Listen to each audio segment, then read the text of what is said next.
Perfect. Here we go. Easy people, welcome back to my channel at Big Steve MCFC, and this is my show. We are the South Stand. We are the South Stand. We are the South Stand.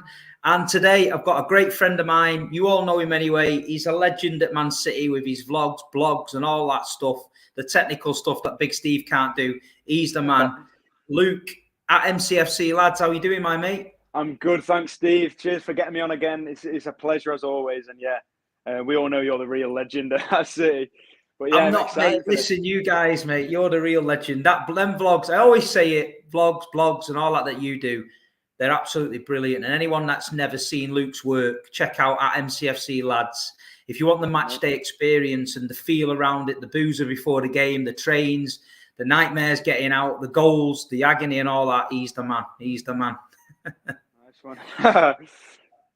I'm embarrassing you now, Luke. I'm embarrassing you a bit.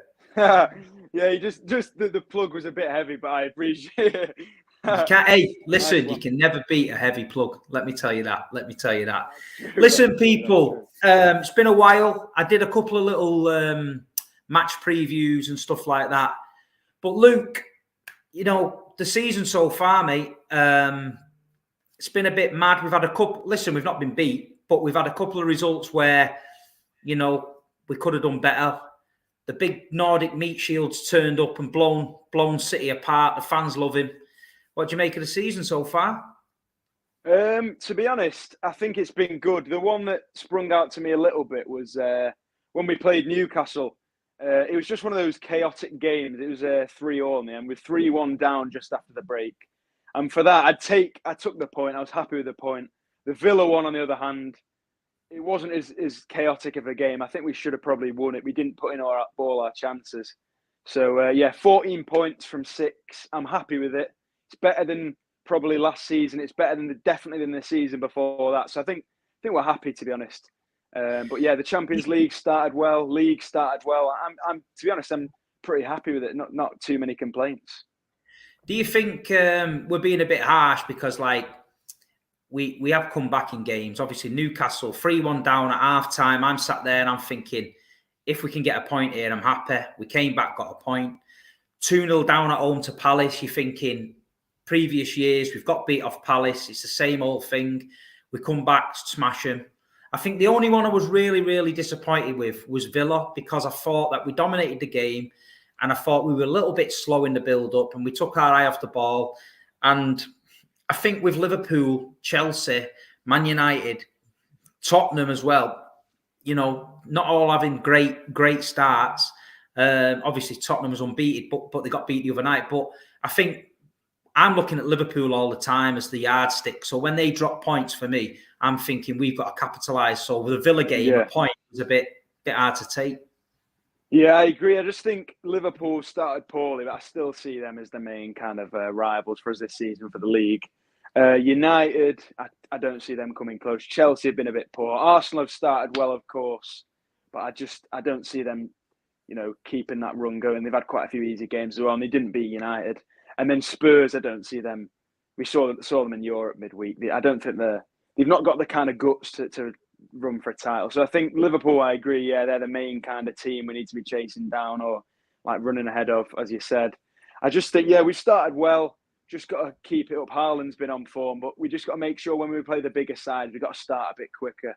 We can't be slow, because if we are, we're just going to get, it's going to be 2 or 3-0 rather than 1 or 2. Yeah, and it's. I think Pep's changed it a little bit this season. I think he is.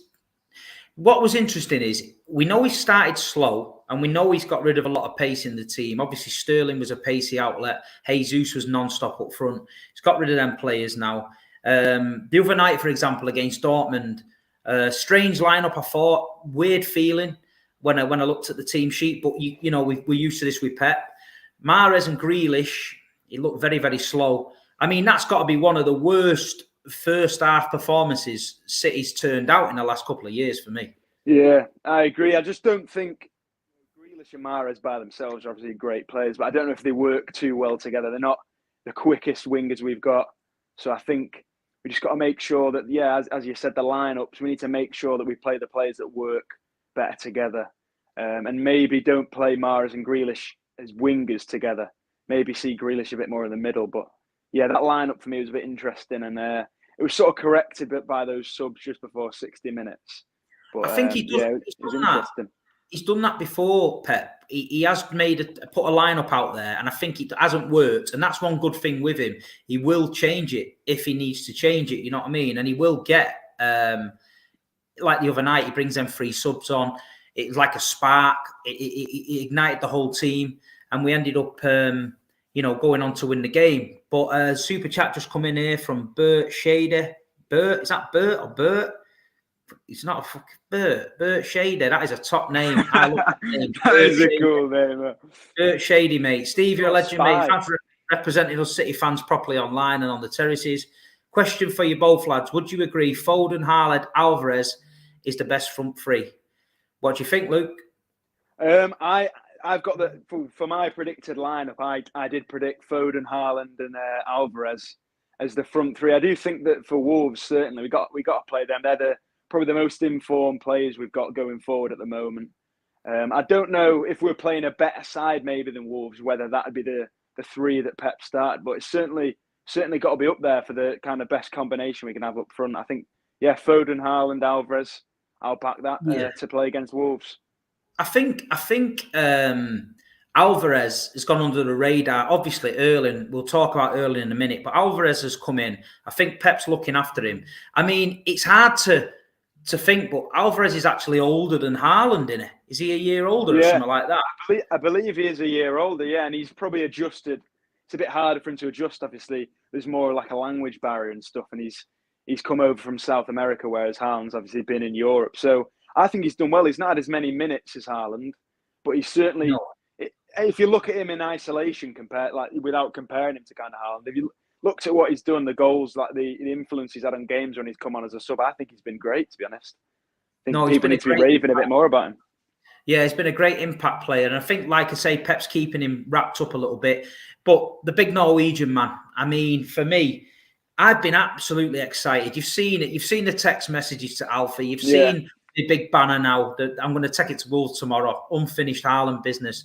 The Nordic Meat Shield, mate. I tell you what, he's a hero. And I'm 41 now, and I've got Haaland on the back of my shirt, and people were calling me all sorts of names. But I don't give a shit, mate, because I tell you what, we're not talking about Niall Quinn, yeah? We're not even talking about Mike Sherran. We're talking about Erling Haaland and anyone. All them people, you must have had it the same.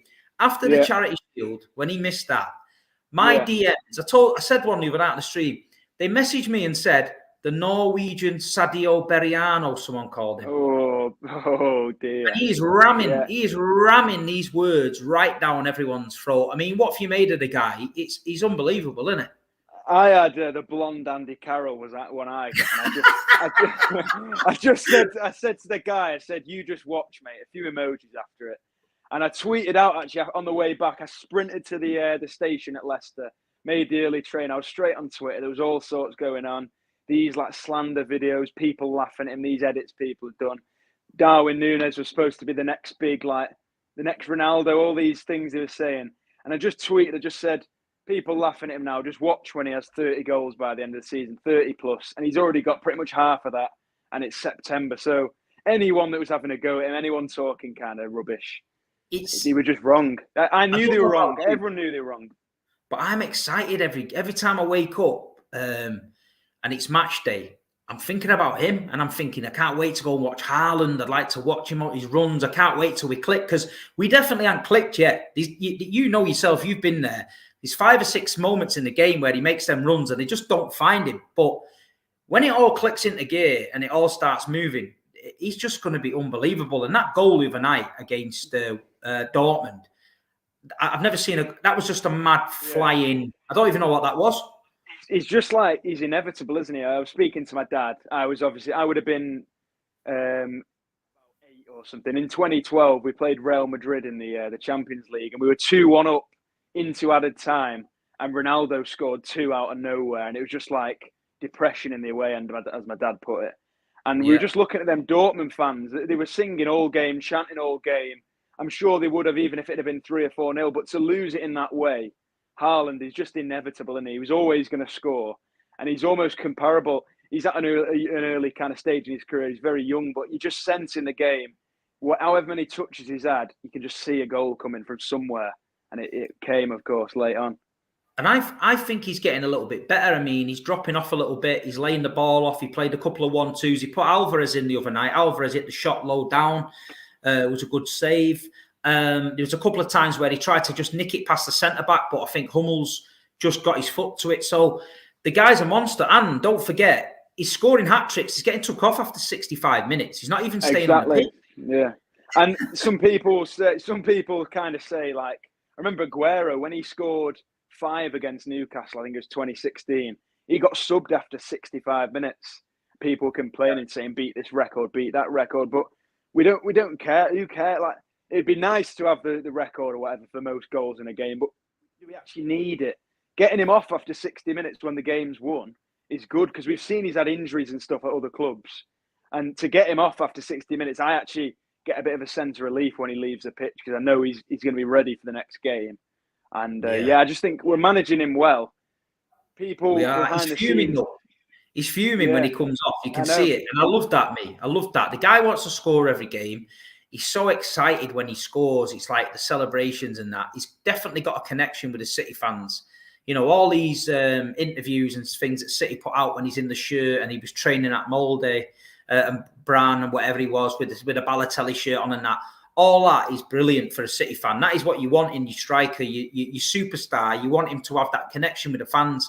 And he's definitely got a connection with the City fans. We just need a better song for him, because that Alfie Haaland and Yaya remix is too much for me. I can't handle it. You know what I mean? I'm sure one will spring up at some point. We just got to make sure it's the right one, and then we got to back it. But I know what you mean. He definitely gives that extra bit of effort on the pitch for the fans, and I could see him in a game where we're kind of on the ropes of it or we're losing. I could just see him definitely kind of dragging the team forward a bit more, because it sounds a bit weird, but in 5 years, if he's still here, I could definitely see him as a captain. He's got that leadership. He's always doing all this, motivating the players and that. So he's got a long way to go, but he's only at the start and he's doing very well. So, do you know what the difference is as well, Luke? That 2-0 at Palace last season, we lose that because Palace put 2 banks of 5 and they defend well, because we've got a false 9. We don't get through and we lose it. And then the other night against Dortmund get the tails in front. They sit back. They look really, really organised. They look really, really good. But then we've got him there now, whereas last season we'd have passed it left to right, left to right, left to right, a couple of long shots. But we got that ball in the box, and you put any ball in the box and he's on the end of it. I don't care. He's a nightmare. And I said on the stream the other night, when we had Edin Dzeko under Mancini, it was a couple of games where we needed a goal. We'd throw Edin on near the end. We'd fire a few crosses in the box. Edin Dzeko's getting on the end of it all the time. I remember a West Brom away, Steve. West Brom away, we were 1-0 down. The super stub came on and he whacked in 2. And he didn't like it. He was getting called a sub and all that after the game, but he won us the game. And I see parallels with Haaland like that. He's just like he's a bit of a unit in the box, and he's someone to. Last season, though, we didn't have anyone to do that. We was playing the 9. We was playing it. We're trying to play the perfect balls outside the box and then find that opportunity. But I just think Haaland, you know, we could have a full show on Haaland. We know what he's about. He's hit the ground running. We're all happy with him. The press and media are waiting for something to happen so they can slag him. But with this record at the minute, he's brilliant. But listen, let's address the elephant in the room. Jack Grealish. I mean, no one was a bigger defender of Jack last season than me. I said, you know, he needs his time. He's coming in Man City. It's a different ball game. He's being asked to do different things. We get that. But he does look like now, Jack, he's struggling a little bit. I mean, and Riyad Mahrez the same. I think Riyad Mahrez is struggling a little bit as well. And the pair of them starting together, it just didn't seem to click. And like I say, there's a few fans on social media getting on Jack, getting on Mahrez. What do you think about Jack? You know, is it a case of keeping him in the team, getting time? Or are you a bit like me where you'd love to see him in the middle, having a bit of a free roll left to right? Yeah, well, of course, we've got De Bruyne in the middle. We've got quite a lot of options. Bernardo as well can play in the middle. And I think, for me, that's probably his best position. But you've just got to give him a little bit more time. He signed a 6-year deal and he's 1 and a bit in. He's not even a quarter of the way through. And every player, I suppose Haaland didn't, but every player's going to take a bit of a time to adjust. I thought he was great in pre-season. He started his performances towards the end of last season as well. I think picked up, he won us a point, an important one at West Ham away, scored that goal. And I think give him a little bit of time. People getting on his back, what's that going to do? That's not going to help him, is it? No. Other clubs and other fans are going to want to do it, but we just got to support him, get behind him. And I think we've got the derby coming up in a couple of weeks. That might be his game. I could see him scoring in that potentially. And I think what we've got to do as a Man City fans and as a community of fans, we don't want to get like other fan bases where we're all split and we're all having a go at players. We don't want to do that. And I say that because it doesn't do anyone any good. The fans are all falling out. The players are getting the grief. If you've got an opinion about Grealish, you're entitled to it, and we get it. If you don't rate him, that's fine. You're entitled to your opinion. But let's keep it in-house with the City fans. Let's talk about it. And one thing we've got that not everybody else has got, we've got Pep Guardiola. And if there's ever a man that can get the best out of a player, it's Pep. And the fact that he picks him and the fact that he's trying to get him into the team. I mean, Real Madrid late on last season, the game we don't want to speak about, he came off the bench and he was all right for me. He was good and he was running at him. Two chances. I think he had two chances. One was saved onto the post and one was cleared off the line. And on another day, he might have scored one of them, and we go to the final, and he might have been the hero. Do you know what I mean? So, and Watford last year, away at Vicarage Road, he played in that little free role. He was popping up outside the box, having shots. He was in the box, having headers. He was going left. He was going right. I mean, I just think with Haaland, it's changed a few things. But we all know Jack Grealish has got it in him. We know the whole country wanted him to play for England because he was tearing it up on the international scene. Yeah. So he ain't become a bad player overnight. But what he is, I've said it before, sometimes in a Pep team, you've got to take one for the team.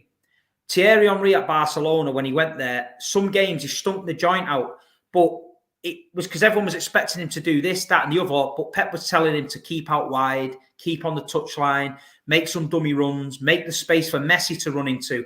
And I think that's what Jack is having to do sometimes. I think he's having to hug the touchline, keep out wide, let De Bruyne, Gundogan and Bernardo and that do the work in the middle.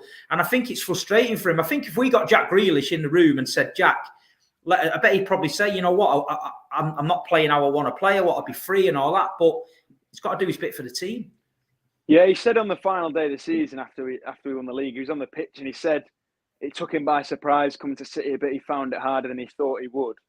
You just got to look at him. He's a great player, and as you said, only him and Pep know what his job is in a game. So his job might not be to score 6. We've seen it with Bernardo. Some people didn't realise for even half a season that Bernardo's playing a lot deeper in some of our games, and he wouldn't be getting the goals and assists. But only Pep would have known back then whether he was doing what he wanted him to do. And it's the same with Grealish. You can't just judge your player just off how many goals and stuff he's getting.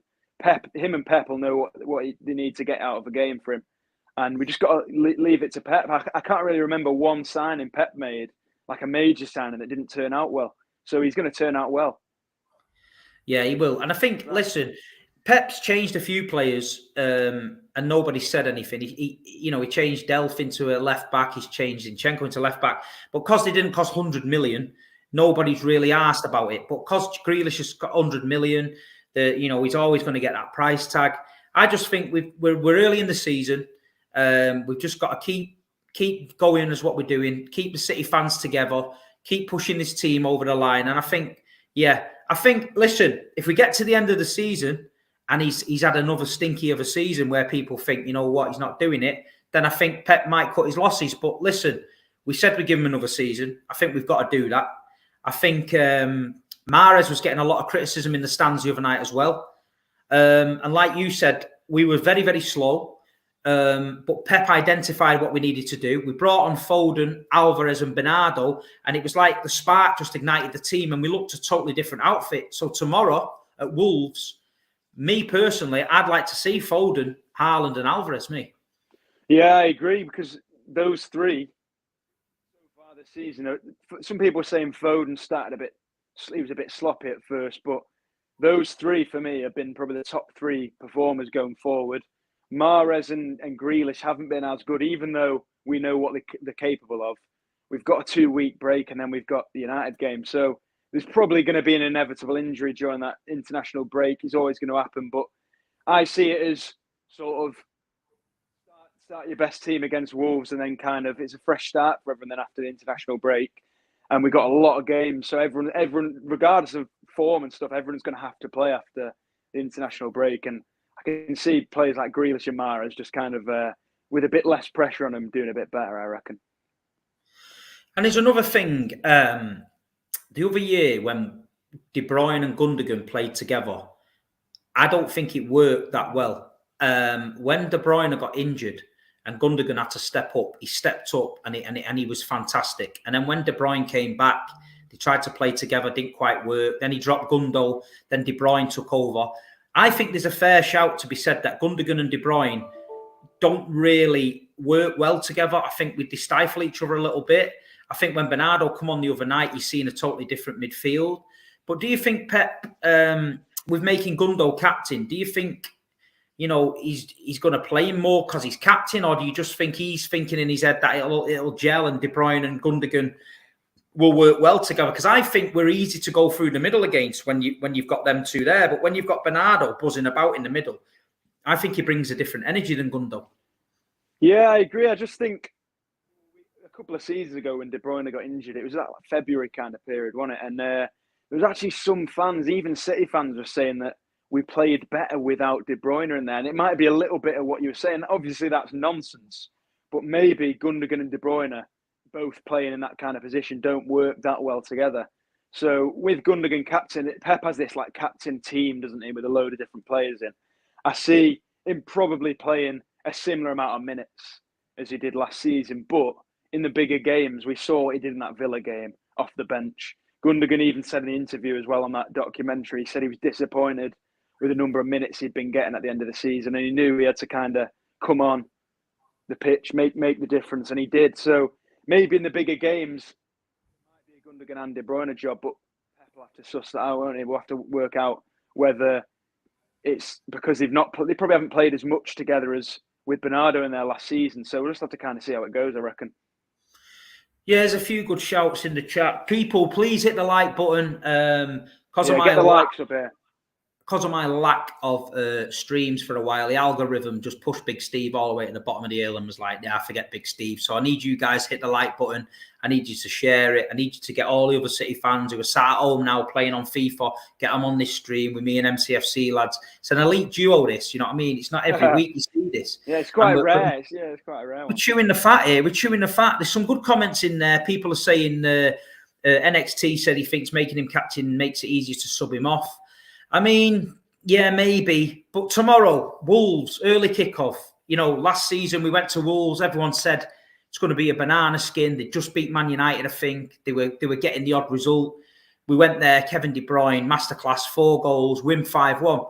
Tomorrow, I mean, do you see Johnny Stones at right back, letting go of these 30, 40-yard thunderbolts? Or do you think he's going to put Cancelo right back and maybe Gomez at left back or Ake at left back? Diaz was a bit unlucky the other night to miss out. I can see Diaz coming in and having a scrap with Diego Costa. It's written in the stars. So what do you think of the back four? Yeah, I'm thinking potentially the 2 fullbacks, Gomez on the left, Cancelo on the right. Pep said Kyle Walker was a doubt, but he didn't completely rule him out, especially before the international break. I mean, he was picked for England. So if Gareth Southgate thinks he's fit enough, I don't know how he'd know, but if he thinks he's fit enough to play for England, I can't see why he wouldn't be available for City, seeing as though that's kind of next week. But we'll see. If Walker's available, I can see him playing. If he's not available, then I'd say Gomez and Cancelo. And then in the middle, the 2 centre-backs, I'm thinking Stones and Diaz. I think with Stones, that goal midweek, you can't not let him play. And Akanji and Ake, of course, started. So I think it's going to be a complete swap for the centre-backs. Brings me on to Akanji. I mean, it was a signing out of left field. I think it's a great signing for the money. I remember him playing for Switzerland. He got his move to Dortmund. Big things were touted. Didn't quite work out for him there. But I think 15, 17 million, what it is. I mean, I always revert back to the end of last season. I saw you in Atletico Madrid, the Battle of Madrid. We got kicked to shit in Madrid. There was Fernandinho limping about. Laporte was limping about. Then we Foden had that thing round his head as well, didn't they? Yeah, well, listen, but a player like this, Akanji, for that kind of money, takes the pressure off. Because if we wouldn't have signed him now, Laporte's injured, Stones has not been the best, Walker's been injured. We'd have been patching that defence up early on. So the last thing we want to do is get to the business end of the season and start patching the defence up again. Calvin Phillips was brought in as well to be maybe cover at centre-back, but he's not been fit enough. So I think they've jumped out there, got Akanji, and I think he's been a great signing, and he's played really well. Yeah, I can see with Gomez, for me, we've sold Zinchenko, obviously, but I see Gomez as almost like a straight swap for Zinchenko in terms of he's got a bit of versatility. He plays on the left side of defence, obviously. And Akanji, yeah, I was looking at the start of the season a bit worried because I saw we had Stones out for a period of time, Laporte's still injured. And I was seeing that we were sort of one defender getting injured away from a complete crisis, especially with the fullbacks. We've not got much room to kind of move the defence about. So, yeah, I think Akanji, 17 million or whatever it was, I think he's on quite high wages, but you're always going to get that if you sign somebody quite cheap like that on the kind of last year of his deal. I think he's a great signing. I think he's at a decent age as well, where he's not been signed at 22, 23 when he's quite a mature player. I think he's especially for the Champions League early on, as we've seen. He's played both games. I think he's a great signing.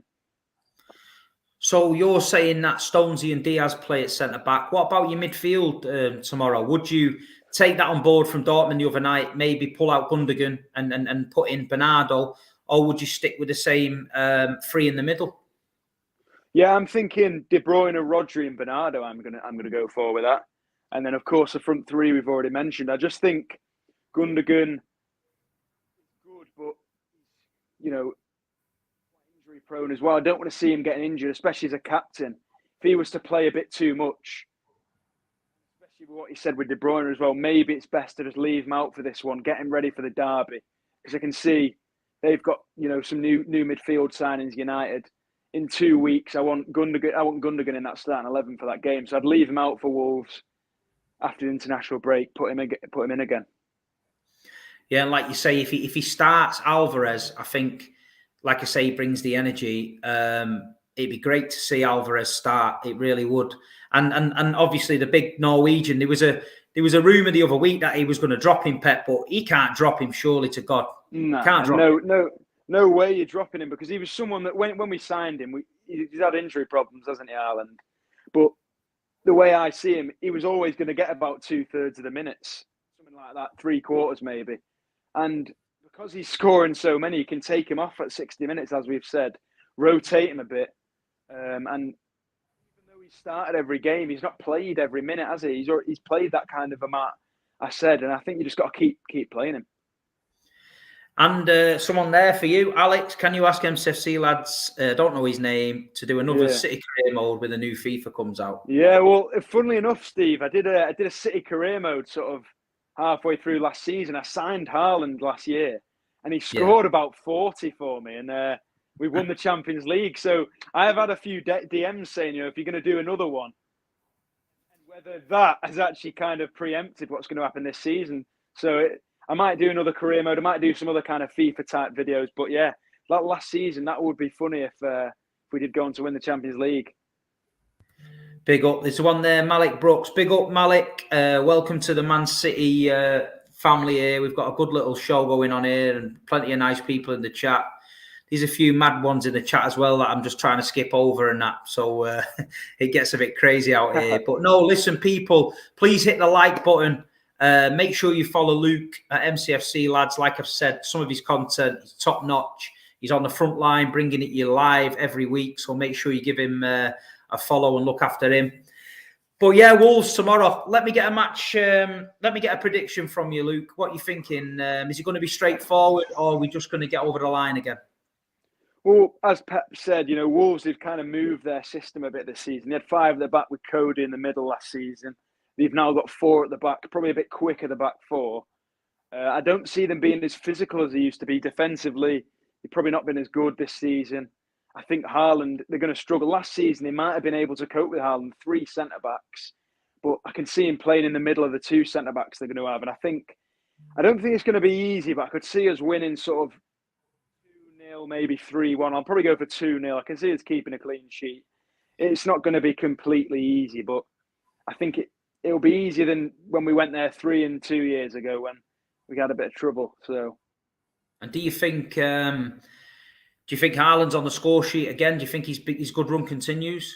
Yeah, I think he's going to get at least one. But yeah, I can see De Bruyne doing a bit on fantasy football. I don't know if you play it, but I've got De Bruyne as captain. I think it'll be a game for De Bruyne. Haaland's there every week chipping in with the goals, but I can see it just being a game that De Bruyne thrives in, to be honest. Well, last season, anything to go by, that was unbelievable, wasn't it? He just literally grabbed the game by the scruff of the neck and just went, right, I'm dragging you to the title. 4 goals from a midfielder was like you say, unbelievable. There's a player playing tomorrow from Wolves that City fans know well, the Premier League knows well. I think Diego Costa on a free. I don't think he's the Diego Costa of old, but he's definitely up for a scrap. And I think he could cause us a few issues tomorrow if we let him. Yeah, it's a shame we've not got Mangala to just chuck in for half a game against him. But Steve, I'll have to just stop you there for a second because there's 266 people watching. There's 130 likes. So I don't know what these other half the people are doing.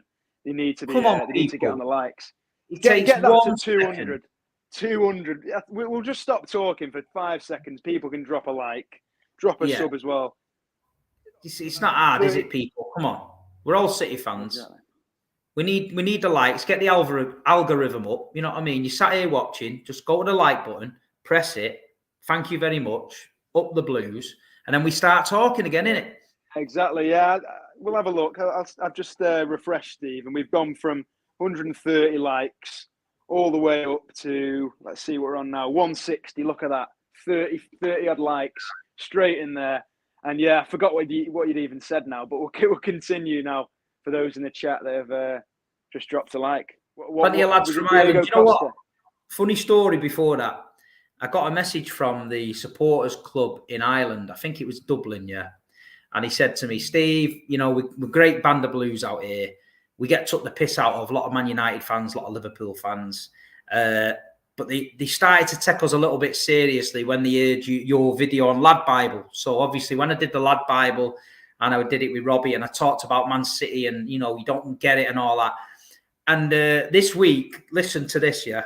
I've had to send some autographs, yeah. Big Steve autographs to Ireland for the Irish supporters. Now, it is a bit embarrassing because I'm just a normal guy and I don't do autographs. And I didn't know how to do an autograph. Big Steve, what do you do? So it's some Irish guy that's going to get a load of paper delivered to him with my signature on it. And apparently they're going to frame it in the supporters club in a Steve. You've got a Big Steve shirt or something. But in it, mad. I mean, you get some mad requests, MCFC lads. Yeah. I get some mad requests. Now I'm signing autographs, man. It's mad. Listen, I appreciate it. And the Irish Blues, they reckon they must have had some shit, them Irish Blues over there with all them Liverpool fans and United fans. So I've got to do my bit. You know what I mean? Yeah, I've got these stickers and I was obviously selling a few of them, Steve. And somebody asked for a few signed ones a few weeks ago. And I just thought, that is mad. I'll give you a few of them next time I see you. Good. No, good definitely, mate. It is mad. I mean, it's mad, and it's just crazy. But the guy did a big story in that, and it was mad. I get a lot of people as well suffering with mental health that reach out, and I don't know what people don't really realize that videos like this, and especially your videos, the vlogs and all that, during lockdown, they saved a lot of people's lives. And when I left the Big Six show, I spoke to a lot of people, and I tell you what, it's humbling because you don't know what people are going through. And when they're locked in their houses at night or they're feeling a bit down, these kind of videos, they really do help people. And I've got a big up for what you're doing, because I've had a lot of City fans that say to me, I love MCFC lads, especially a lot of the foreign lads that can't get to the game. And your videos, they sort of make it like they're at the match and that. So you've got to keep doing what you're doing, man. And I told the club, when I did some work with Man City, I told them that they need to get you doing them vlogs and that. Whether they do or don't, but anyone out there, email Man City, yeah, and tell them that MCFC lads needs to be the face of the vlogs, man. I'm telling you now. Nice one. That's quality. That. Props, man. Yeah, I know what you mean. Like, especially because I'm at uni myself, and sometimes it's just me in a room, like the odd night here and there, especially those like dark winter nights, and just having something in the room playing out, speaking to you. something you can kind of associate with. So shout out to anyone that's struggling a bit, and just keep watching, keep enjoying, and it'll get better. Man. We're all together. All the City fans are together. Whether you're in India, whether you're in Africa, whether you're in Dubai, whether you're down the road, you know what I mean? Whether you're living in Salford with all the swamp rats, we're all together. And like you say, these channels and things like that, we want to create a good community in that. And it's this is why I want to do this show on a regular basis. I want to try and get City fans on, get talking about the team and that, and it's really good. But let's talk about Diego Costa, because he's an animal, man. He just looks like he's got a 60-year-old head on an athletic body. He just looks rough as toast, man. But do you reckon he's going to do out tomorrow, or do you think Big Ruben will sort him out? I hope he doesn't play personally. I hope he's not fit to play. But this is a guy that I'm pretty sure he got like a 3 or 4 month muscular injury. I think he was playing against Chelsea. I think it was a Europa League final. I think must have been more than 5 years ago. And the guy was eating horse placentas to try and recover from his injury. He got injured like 2 weeks before the final. He was doing that to try and play in a game. So when you've got somebody with a mentality like that, prepared to do that kind of stuff, I can see him starting against City, because it's his big moment now. Otherwise, he's got another 2 weeks off, and he might have a big game for Wolves for a while. So if he starts tomorrow, he wants to make his impact. I think he's only 33, so he's probably got a little bit left in the tank. And hopefully, man, he has had a hard paper round if he's only 33, because he looks old, mate. He does, doesn't he? He looks like a statue. He looks like a gargoyle. When he was at Chelsea at 27, they were doing like interviews showing him the pictures of Ronaldo, and obviously Ronaldo's 3 or 4 years older than him. And he's saying, "How old's this man? How old's this?" And people were pointing at Ronaldo, saying he was younger than he was, pointing at Costa, saying he was 50 odd and he was 27. So, yeah, it's interesting. I'll try and find the clip, but yeah, he's an animal, isn't he? When he on his day. He was. I remember he scored a goal at the Etihad once, and he just made it look so easy. But he's always having a bit of a scrap and that. I mean, Wolves on the day are capable of doing damage. I mean, Ruben Neves is a great player. He's been linked with United and that. And I think, some of the players they've signed with the Portuguese connection and that, Neto, the Pedans, they've got a good little side. They brought in that. He's called Mateus Nunes. He was at Sporting last year. Yeah, he was. They spent a lot of money on him, and I think he's a good signing as well. No, he was. Yeah, because City were linked with him, weren't they, Nunes? Yeah, definitely. And I think, especially in that midfield, if they've got 4 at the back now, and they've now got a bit of a solid midfield, that'll definitely help them. I just think tomorrow we've got to start fast. Bernardo's got to come in for me. Alvarez has got to come in. Foden's got to come in. We've got to start fast, and we've just got to put this slow start to bed, I think. And I know what Pep's saying, because against Newcastle, Bernardo mentioned it that Pep didn't want us to start fast because the other teams can get us on the break. I get that. But against Wolves, no disrespect, we've been there before. We've wiped the floor with them. Let's go there. They're going to be shitting bricks. We've got Haaland up front. I think we've got to go there, just stamp our authority on the game. It'd be good to go a couple of goals up early door and relax, because the last few City games have been a bit nervy, you know what I mean? It's, I think we're going to win, mate, tomorrow. I do. I can see us winning 3-0. I think we'll win 3-0 tomorrow. Early kickoff. Get home for tea with the 3 points in the back. Yeah, I think with Wolves, one thing they have is, I think the fans are good at Wolves. They're quite loud when they get going. Remember, we got beat 3-2 there with, I think Edison kicked someone's head off and got sent off. Bravo came on, and we were down to 10 men for the whole game. And right at the end of the game, I think we had a bit of a mistake near the corner flag, and we lost 3-2. And the Wolves fans are loud when they get going. So I'm just glad we've not got them at like a night game or a 5:30 kickoff. Having them at 12:30 when they're a bit asleep might be useful for us. And if we can get an early goal, that'll keep them quiet. No, I agree. And then we've got the international break coming up. I think there's a few teams out there who are welcoming it, begging it, thinking we need a break, we need a reset. I don't think we need that. I think we need the momentum. The games need to come thick and fast. Obviously, the Tottenham game was a disappointment, being postponed, obviously, for good reason. But international break, are you one of these that likes the international break, or are you one of these that just loves the Prem and just wants to keep it rolling? I just love going to the football, me. I can get behind the World. I can't really get behind the World Cup being in the winter. I obviously watch it, support England and that, but these international breaks for these tin pot kind of cups for England, I'm not. It doesn't interest me that much. I'll give it a watch to watch the City boys and that, but for me, I just like watching live football and going to as many games as I can. So for me, when it's international break, I'll get down to a few games wherever they might be. I'll probably watch England if they're on, but I don't like these international breaks in the middle of the season, to be honest. No, I'm actually going to the England-Germany game. Wow. A friend of mine's invited me. I'm actually going Club Wembley and that, so I'm getting the prawn sandwich out and all that. I'm going in there. You know what I mean? I've got to be big Steve's in the big time there. That's what I mean. I've got to be on my best behaviour and that. God save the king and all that bullshit. I'm going to be singing all that. Can't wait for that. But I think it's something to do with 100 and odd years at Wembley, some at Germany game. I went to the Germany game in the Euros and the atmosphere was fantastic and that. So I am going down there. I can give or take the international, like you say, the Nations League and that, the World Cup, the Euros, and get behind it.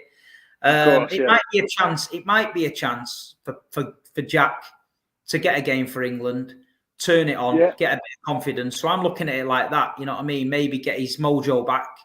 That might be a good thing for England. He seems a different player.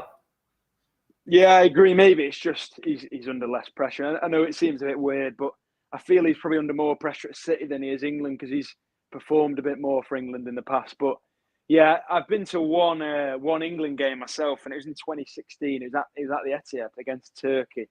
So maybe it's something I need to do, get down to a few of the England games. But it just disappoints me. A lot of them are at Wembley, and I know it's like the home ground and stuff, but people up north, it costs a lot, doesn't it, to go to these kind of games. And I sense a lot of the southern kind of fans and stuff can get to go to a few more of them. But definitely in the World Cup, I think Grealish will be. Somebody in the chat called Jack Grealish here.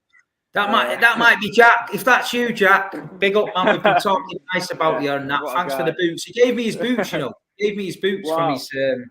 He gave me his boots from his debut against.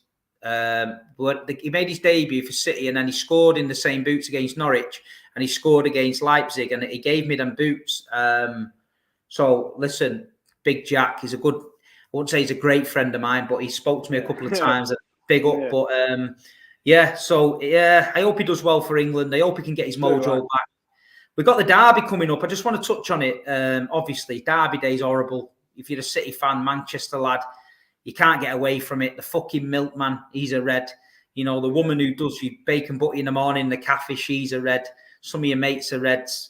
You've got to speak to him and that. I've got to talk to Saeed and people like that. I don't really want to.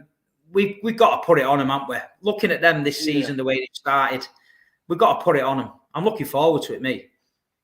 We turned them over when they had Wreck-It Ralph last season, but I think this year, Ten Hag, he started poorly, but he's sort of got them going a bit better than they were. I think I actually probably would want to see Ronaldo play in that game. I doubt he will, but if Ronaldo plays, this is an interesting record for you, Steve. He's got more red cards at the Etihad than he's got goals. He's got 1 goal, 2 red cards.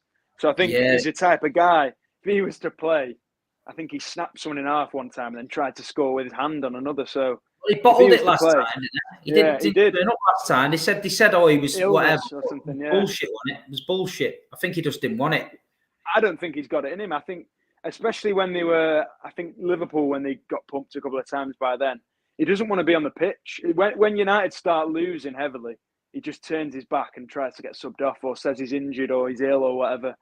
And the derby for me, it's going to be hard because every derby's hard, but it's almost like a roles reverse. 20 years ago, it was the biggest game in our season. For me now, United, if they win that, they're going to win all year. Do you know what I mean? They're not going to win it. They're not going to win a trophy or anything. So it's almost like a bigger game for them now than it is us. And that sounds a bit mad, but they're all talking about. Saeed was telling me about the Argentinian kid Martinez, and I actually like him. I think he's a good player.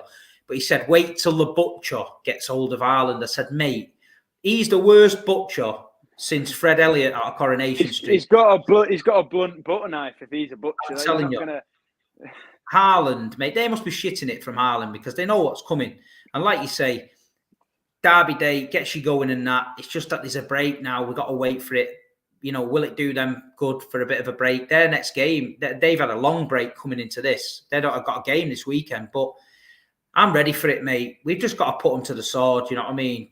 They're not on our level. Haaland's a different level. I think it's going to be very interesting to see if Haaland scores against them and what he does. And it's going to be interesting to see if Roy Keane is at pitch side and if them two got out to say to each other. What do you reckon? Yeah, I think I'd love to see Haaland do some sort of Roy Keane style celebration. I don't know what he'd do, but yeah, I think Haaland's going to score, and I just can't wait to see Roy Keane's face. If I'm honest, I don't think he'd want to be there because I think he knows it's likely it's not going to go United's way. I think he knows it's likely City going to win, and yeah, Haaland. I can't remember him talking much about him, and I don't think he'd like to because he knows, like, it's like Haaland's like villain origin story, isn't it? That from that moment when his dad was injured and ultimately sort of ended his career almost, didn't it? I think Haaland, he's not going to take it lightly. He's got that kind of streak in him, Haaland, a bit of a crazy streak. I could just see. Listen, if someone injured your dad, you'd be coming back for revenge, innit? So I think the Old Trafford derby is going to be the one where he's going to be on it. But I just think he'd love to score against United. He did mention United in the press conference outside the Etihad. He did say he's looking forward to it. He's had. Look, this is how sad them Reds are. Yeah, the Cockney Reds in taxis are driving around Salford trying to get Haaland to sign for them, and he just said, "Mate, the people love me here. I love that. The people love me here. Not the Reds, the Blues. We love him." And Haaland, mate, he's never signing for that shit. He's never signing for them in a million years. No way. That shit. No way. Mate. I mean, even when Ollie was the manager, it was just I could just never see it happening. If somebody, as you said, if somebody injured your dad, ended his career pretty much. I don't think he played much after that. Why would you go to that? Why would you go there? And he knows as well the club. They're just not a nice club. Rotten to the core. And I think Haaland, he'll get a couple against United. I think. Just we can't stoop to their level. We can't turn it into like a dogfight against United. We've got to make sure that we play our football, get Haaland involved. Yeah. Well, listen, last few results, last few games against them has been training sessions. They were clinging on to this Ollie ball. Oh, we catch you on the counter attack, and they did. And it was embarrassing, to be fair, to get beat off them a few times. But at the end of the day, we put it right last season. I think Haaland's scaring the whole Premier League. I think people are just like thinking, fucking hell, this guy's a monster, man. And at the end of the day, you've been to most games this season like me. He's been a joy to watch. And it's early in the season. We've not had the greatest start, but we've not had a bad start. I think we're still picking up points. We're still ticking along. Liverpool are dropping points. I think overall, mate, going into tomorrow's game, we've got to be happy. And I'm confident, mate. Go into this international break, get Kyle Walker fit. Anyone that's carrying a few niggles, get them back on it. And then after that international break, it's all systems go for the big one, isn't it? Yeah, it is. And I think this Martinez guy, I think he looked amateur against Brentford. He had a bit of a wake-up call. He might have been playing, I'd say he's been pretty good since, but against Haaland, he's almost a foot taller than him. And I just think he's going to get dominated. What was a Dortmund centre-back called who come on the other night? Or something? Yeah, and he was mouthing off base. Alfing it, wasn't he? Yeah, he was saying that he knew how to deal with Haaland. He knows how to, combat him. And then he got subbed on, and 3 minutes later, bang, he's in, goal. No, it's crazy. And another thing I just want to touch on before we wrap it up. It's been a good, just short of an hour, but we think we've covered everything we needed to cover. We've had a good chat about City. There's no point in us going on. Obviously, we've got things to do. I'm excited for the game. You are. Jude Bellingham, what did you think of him the other night? And do you think, obviously, he's definitely going to have a line of suitors for him next season. Do you think with City's connection with Dortmund, do you think with the fact that maybe Bernardo and Gundogan could leave end of the season, do you think City will be in the running for Bellingham? I mean, I really hope so. The way he carries the ball, he's played us 3 times now. 18 months ago, he had those couple of games. I think he terrorised us a bit then. He's obviously come on since. He's got the most Champions League appearances of any Englishman at his current age, I think. 19. 19. He's my age. It's quite scary, to be honest, when there's a player that good. It's my age. But I think Bellingham, he's definitely one for the future, definitely one for the present as well. Hopefully, if we could sign him, I think we're talking 100 million again, to be honest. But I just hope he doesn't go to another English club. If he's gonna not come to City, I hope he goes outside of England, to be honest, because he's a great player. Yeah, and I think obviously City's moved a lot of players on in the summer, and we've now all this bullshit about you're buying the league and all that, and this, that, net spend trophies and all that. Well, we're winning the net spend trophy at the minute, I think. So you can't throw that at us anymore. But sometimes it looks like we've shifted a lot of players out, so we've got this chunk of money that we can play with maybe in the summer. So I don't think affording him or FFP is going to be the problem. I think we're well in it. But like you said, it's going to be over 100 million, surely. Yeah, I agree. I think Birmingham have I believe it's 25% selling clause, so they'll be happy if he does leave Dortmund. But they signed him when he was 16, and I remember the Birmingham retired. Obviously, the Championship club, big club. He retired his number, and I thought that is crazy for someone that's played like a season or whatever. 16 years old, they must have known he was that good. He was just that good of a player at 16, and at 19, he's even better. So if we can sign him next summer with the money. Joe Bellingham, yeah, Job, his brother's at Birmingham as well. I thought one of the big clubs in the Prem might have nicked his brother, brought him in and tried to use that as a bit of leverage. But no, I like him. He's got a bit of passion about him. He's got a bit of balls about him. He was up with the Dortmund fans the other day. I know he's big pals with Erling, but that's one to watch in the summer. But listen, people, what we on the likes now, Luke? What we on now? Oh, I'll get it up now, Steve. I don't think we should end before we at least, let's have a look here. We're talking 232, so 100 more than we had previously. There's 284 people. Listen, if people are going to come on my channel and call me an egghead, please have the banter level to give me something, better than an egghead. I know I'm an egghead. I've been an egghead since City was in Division 2, but coming on here with your shit jokes just makes you look like a bellend, mate. So I might be an egghead, but you're a bellend, innit? So if there's any mods in the chat, just block him. Steve, there's 290 people watching. We've had nearly 300 the whole way through. We've got 242 likes. I reckon get it up to 260, 270, and then we can sort of wrap it up then. I think we've done well. Likes are bombing up. In it. Come on. I reckon next stream, Steve, I reckon we don't start until we get 100 likes, and then make sure. It's a good way of doing it then. It boosts everyone up. Kicks it off. No, it does. See Alec here. Alex crazy, and Alec nearly gets banned off every show. I've had to stop other shows banning Alec because he's a Mad City fan. I love him. And he said, Steve, they're just sausages. I've been banned off Instagram Live for calling a guy a sausage. The guy reported me for calling him a sausage. Yeah. Are you having that? In today's society, I might report that guy for calling me an egghead. You know what I mean? After calling me a sausage. Steve, you just get the way I see it. I get all sorts of comments on the TikTok, the YouTube. At the end of the day, I don't care. They can call me what they want because it's a comment. It's boosting my video, isn't it? At the end of the day, it's boosting your stream. People commenting in chat, and there's a bit of an argument kicks off with it. He's helping you out at the end of the day, isn't he? So, yeah. Nah, but listen, people, it's been a fantastic stream. Absolutely fantastic stream. Luke's one of the best City fans out there. I've said it before. Please go and support his channel. Please go and check out his videos. It's Friday night. We've both got things going on, but we tried to do this show to bring it for a lot of people out there. All I can say is like, share. Anyone who's in Facebook groups, share the video. People might like to see it, chatting about City and all that. Exactly. And I'm going to try and keep it regular. And listen, Luke, thanks for coming on, mate. Is there anything you want to plug? Right. Anything you want to say? I just want to say, keep up the support on Big Steve, and if you want to check out my channel as well, do. But I think these are great, Steve. I've had them on sometimes. If I miss the stream, stick it on in the car, stick it on. It doesn't really go out of date, of course, until the game. So even if people are on the way to the game tomorrow, it's almost like a mini podcast in a sense, isn't it? You don't have to kind of watch. You can listen. So just get it shared about. Make sure you spread a bit of the love. And just thanks for having me on, Steve. I'll get on again in a few weeks if you want me to. Yeah, 100%, mate. Listen, you can come on here whenever you want. And I'll probably see you, Luke, tomorrow. All the City fans out there, early kickoff, get up, BT Sports, Sky, whatever it's on. Get behind the Blues tomorrow. And listen, let's back our own, Jack Grealish. Let's stick with him. Riyad Mahrez, stick with him. And listen, we're all together. Up the Nordic Meat Shield. Come on, City. Nice one.